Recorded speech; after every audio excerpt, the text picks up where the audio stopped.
So alongside servicing the local markets and the local shops, we also cater for a lot of e-commerce business.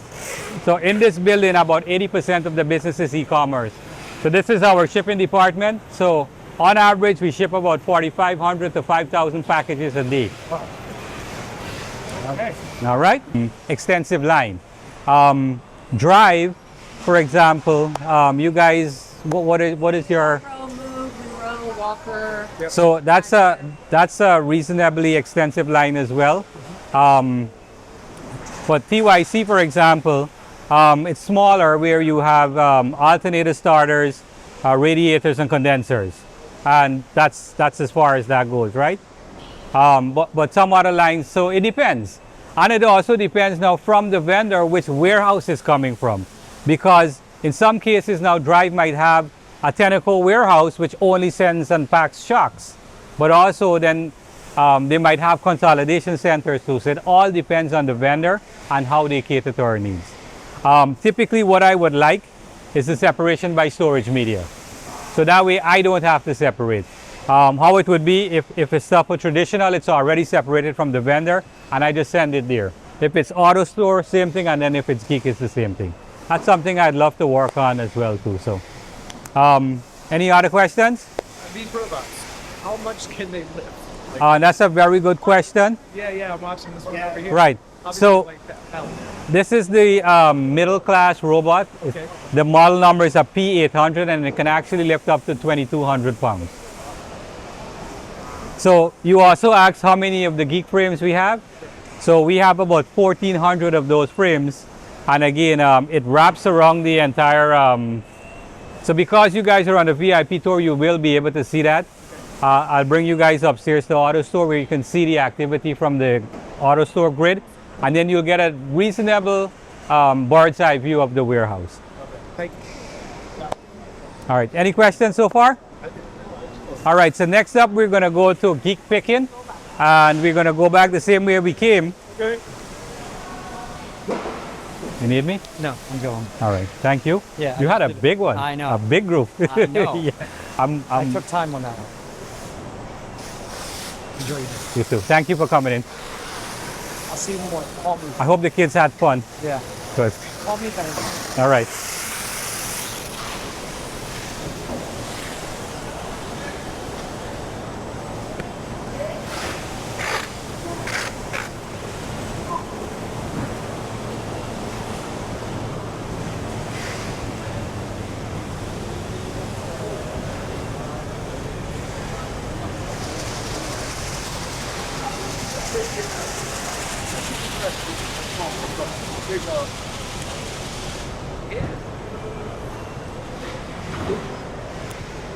Don't go past here.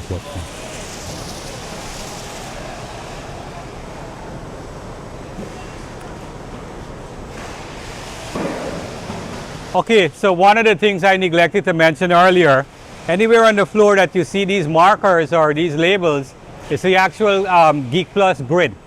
So this is how the robot senses its path, and they use the QR code as a guidance system to travel. So anytime we're going to be crossing over, and this is the only time on the tour that we will be, this is an actual live geek field. So I want us to make sure no robots are coming, and then we can quickly go over. So right now nothing is coming, so we can go over.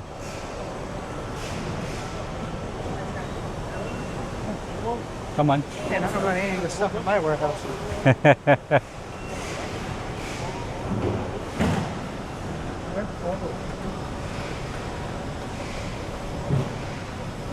Hey, Brian.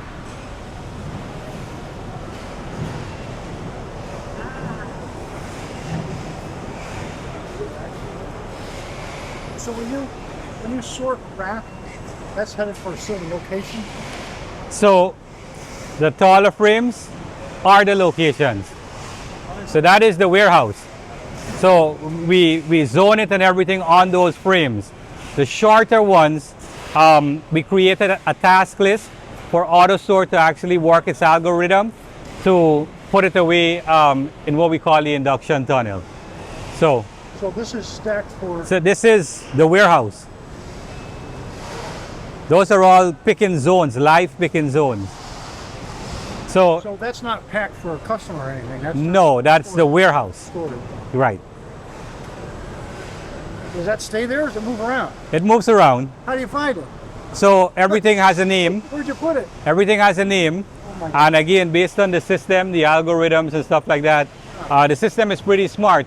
It even knows exactly where on a frame and which frame the parts are located, right? So it does a pretty good job tracking. Look at it go. Yeah. So is a robot maybe after one in the middle there in the back? Pardon me? Is one of those robots trying to get to the back row? Probably. It all depends on where it pricked the frame from. So each one of the frames have so the spots, it's also a home location for a frame as well. So once the frame is not being used, the robot will bring it home. So even if it's the farthest point on the grid and the robot needs it, it'll go grab the... So from the farthest point on the grid to a pick station, it takes no more than 3 minutes for a bot to bring a frame up. Yeah. So you say you have 1,400 robots. No, I have 1,400 frames, 50 robots. 50.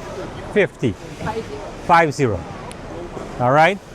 So again, typically what happens here, the warehouse is brought to a picking station or a processing station. Correct. And these guys, the frame is presented face forward with the part on it. The picker grabs the part. Once they scan the part, the frame is gone. We also have what is called a pick-to-light system. Is this all done by Wi-Fi? Correct. Wireless signals. Rack has a ID? Each rack has an ID. Each shelf on a rack has an ID as well. Computer somewhere that knows where they all are. Correct. A lot of computers. So, yeah. Look at Talk into this. Ask questions in this. Ask questions in this one. Well, you don't want to give this to me. It's good. You're asking good questions. Guys, come on, guys. Yeah. Just be, come on, guys. It's just for yeah. You can hear it. So, Good question. so we have a pick the light system here as well, where we stage picking totes. And let's say, for example, you place an order. The order has 3 parts in it, and it's all coming from this media, the storage media. We would assign a tote to a spot, and you'll be able to see that more clearly over there. And we pick the part. The system tells us which tote to put it in.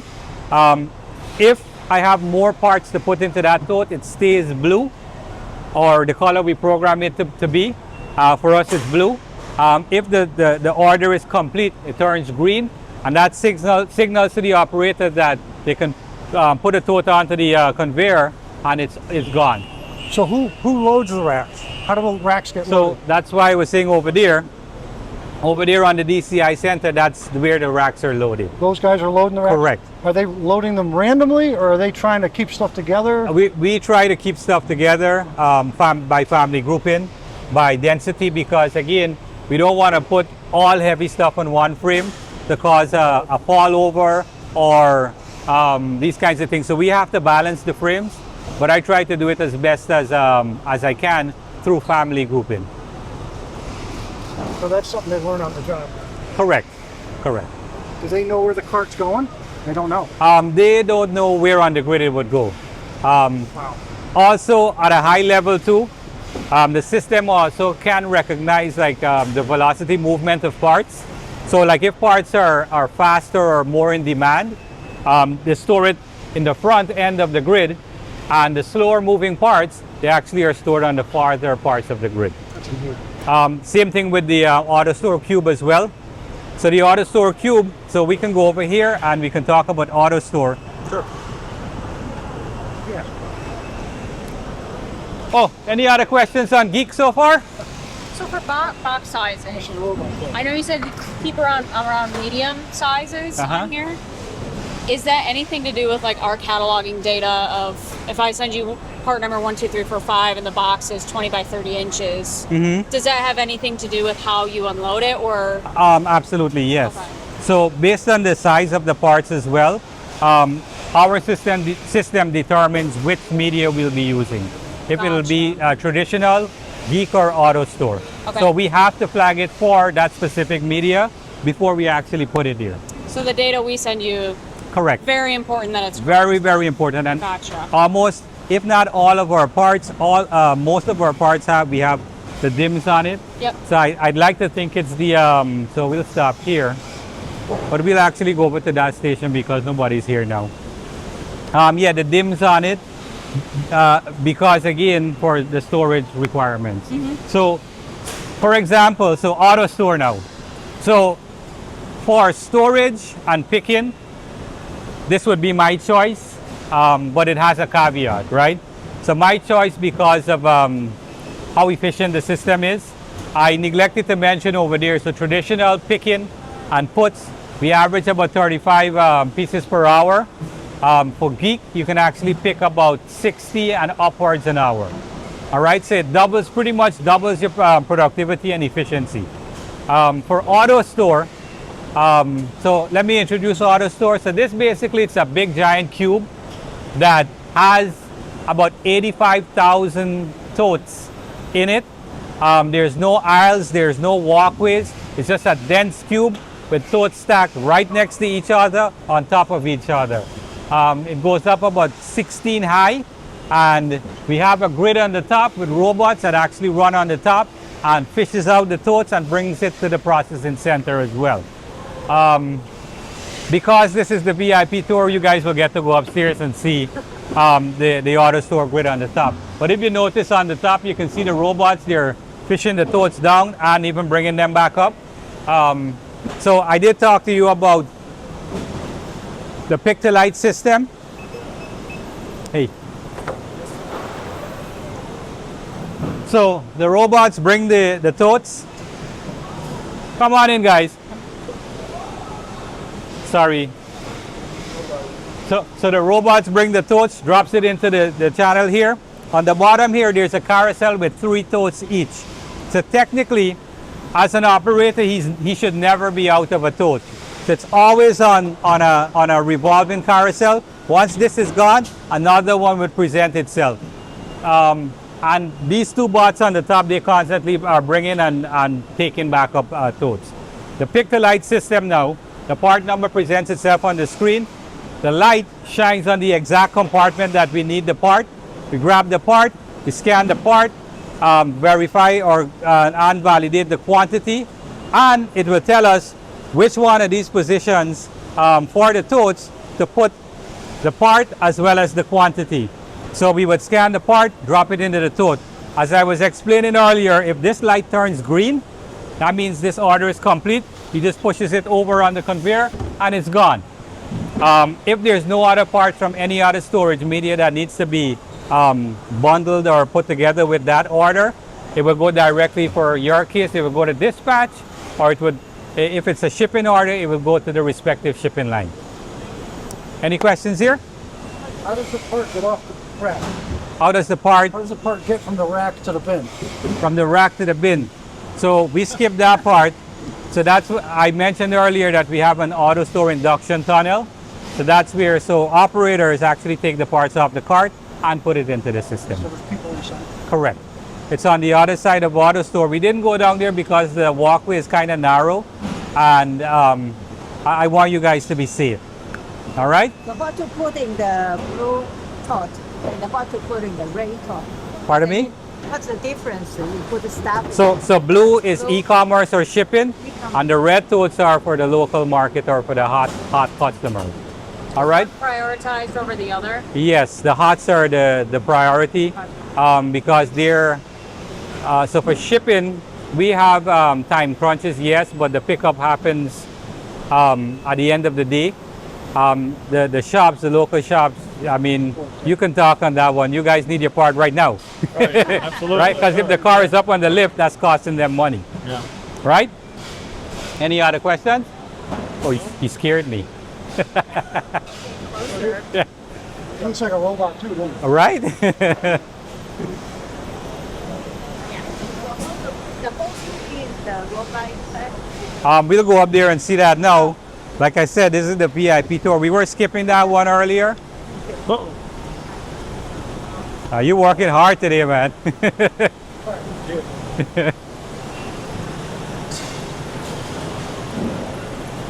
We're gonna make a left. Hang on, brother. Got it.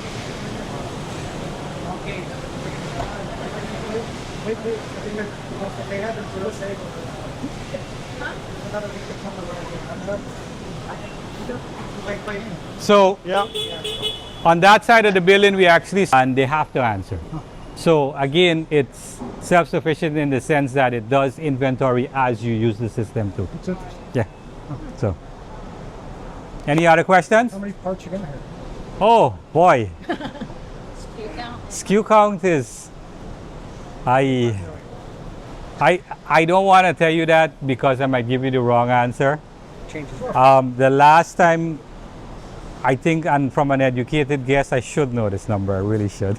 How about at least It's about 260,000 unique SKUs. individual pieces? Yes, unique SKUs. So, again, plus or minus my inaccuracy. So, last number I heard was about over 260,000 unique SKUs. You're hoping to build more of these facilities? Yes. So again, this is the proof of concept. If it's if it's proven here, if it's vetted, definitely we'll roll this out. This philosophy, roll it out and How have it. long has this been open? This building has been open about 3 years now. Wow. Yes. Under this Everything. Atmosphere? So it was an empty building, an empty square, and everything was actually built and put into here once we occupied the space. it would take a year in itself. Pardon me? It would probably take a year to set all this up. So setting up wasn't the biggest hurdle. For us, getting the systems to actually talk and communicate with each other, that was the hardest part. We still have some challenges with that, but again, warehousing, we know how to set up warehouses, right? Right. But now to the high-tech systems and to have them all to communicate with each other, that was the most challenging part for us. So do you have a lot of IT people involved? Yes. Because again, this is more system-based. Is this proprietary or is it something you can buy? You can buy this for sure. I don't think anything here is proprietary. No. Yeah. What's the wheelchair? So that's sorry. So that's we call that the Professor X chair. So when you need to go out on the grid, you're actually supposed to sit on the chair and you should be able to bring yourself to that location. It does look like Professor X, right? Yeah. Look, it's right here. Right here. So you got to see it from the other angle. If you go wrong on the other side, Wow. that's Charles Xavier right there. If you miss a step, you're going to be. And this is what's this machine called again? Exactly, I forgot. Cerebral. Cerebral. And this may be cerebral. That's pretty cool. Yeah. Somebody had a question? How many store like this? One. This is the only one? Only one. Yeah, for now. I don't know how much is where they would want to stop, but my mission is to prove the concept. Once I prove it, they'll expand and have more. How's it going so far? What's been your success rate? Or It's definitely we're getting better.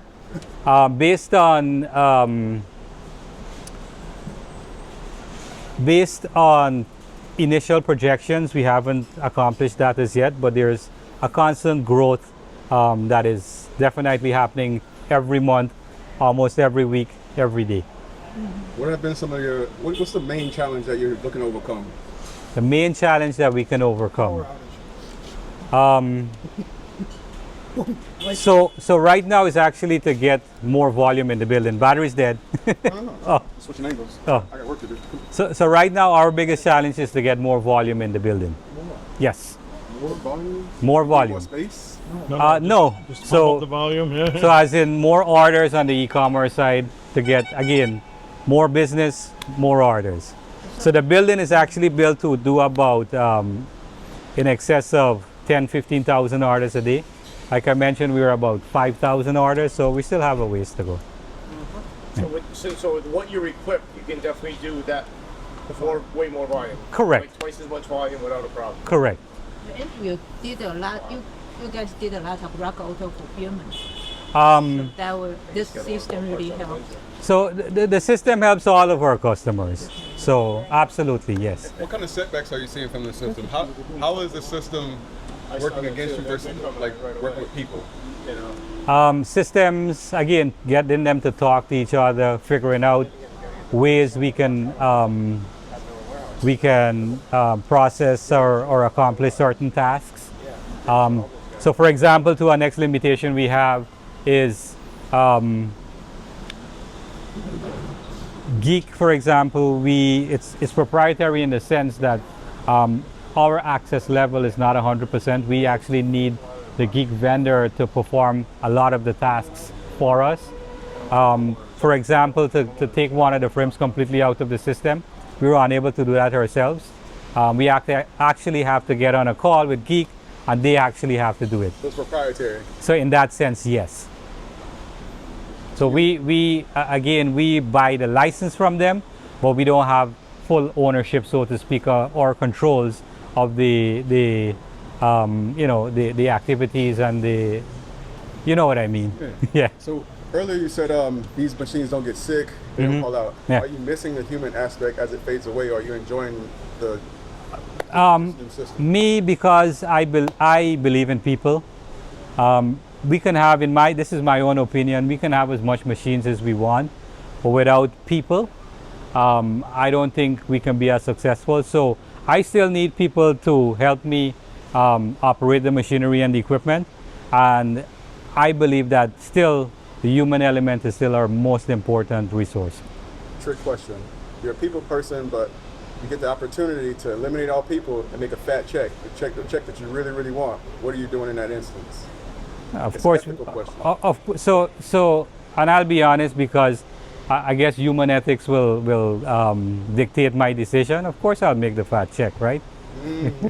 Wow. That's How can me as a supplier help you guys reach that goal within this warehouse? What can I do to improve my data, shipping practices? That's a very good question. So as a supplier, like I said, we'd have to, one of the things we can do is have you guys separate based on our storage media. One, help us with slow and obsolete parts, get them out. So we want to utilize the real estate to stock moving parts. So I guess facilitate more vendor returns, or and when I say that, we're going to take more parts from you, but the ones that sell, right? So we're not saying let's reduce business, but provide us with actual selling parts. I'm not saying that you don't, or anyone, as a matter of fact, but as a vendor it happens. What else can you do as a vendor? So at least that's two of the things I could think of right offhand. How long would a part be here before you consider it dead? Pardon me? How long would a part sit here before you consider it's dead? So typically, if a part is not sold within 2 years, 2 years? yeah. But then also as a company, because we are spread across the United States, we will not only look to see if that part sells here in Windsor Locks, Connecticut, we'll see if it's a part that can be sold countrywide. If it's a part that can be sold, let's say in California, we would move it over to California. But if it's something we have parts currently in the building that wouldn't sell nationally, and 2 years typically is what we look at. But we also have a 5-month metrics as well, because we want to be able to turn the inventory multiple times a year. So if it's 5 months, it's just turning over selling numbers. So you guys got some great questions. I'm done. Let's go. love it. Any other questions? No, thank you very much. All right, man. All right, so I'll take my tip at the end of the tour. Oh, we're not done. We got one more stop. Thank you, my friends. This will be on their social media, so you guys will see it.